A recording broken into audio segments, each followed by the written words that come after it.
Hi, it's Chris from Duffy Floors, and I'm here in January, the winter, very cold, very snowy, to talk about your wood floors and water damage. I've been getting a lot of calls lately for water damage, mainly burst pipes. Not like it was a couple years ago when we had ice dam problems with all the snow we were getting. This time it's the extreme cold, and that cold is bursting people's pipes. Do you know where your main shutoff is? Well, you should, because if a pipe bursts, you need to shut off the main to your house to negate any more damage that water may create. Now, water and wood don't mix, and water in your wood floors, they don't mix either. It usually will cup or it will crown the floors. Got a sample here. This is, of course, a nice floor that's nice and flat.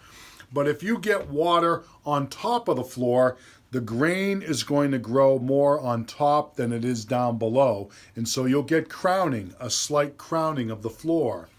If you get water coming underneath, I just had a kitchen, a dishwasher, that the pipe burst underneath it and it was leaking slowly. It leaked under the floor and it expanded the bottom of the wood, so it cupped the floor.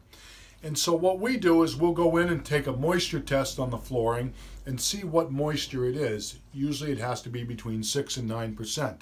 I've been getting readings as 12, 15, 20%, things like that. The higher the reading is, the more time you need to let it dry out.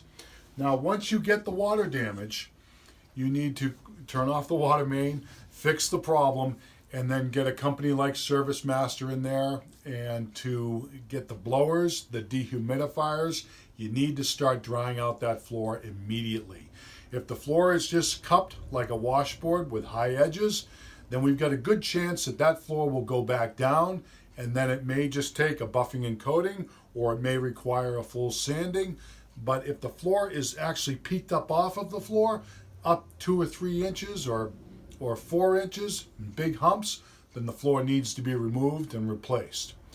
When your floor does dry out, on wider plank floors like you have here, this floor was damaged, it was cupped, it dried out, and we had gaps that created in between the boards.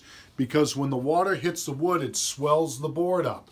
And when it swells the board up, there's no place for it to go. It actually crushes the wood fibers and makes that board dimensionally a little bit smaller. So when it does dry out, you tend to get gaps between the boards. So if you want to negate all this and have a great looking floor, and if you do have water damage, please give us a call. I'm at 781-395-3418.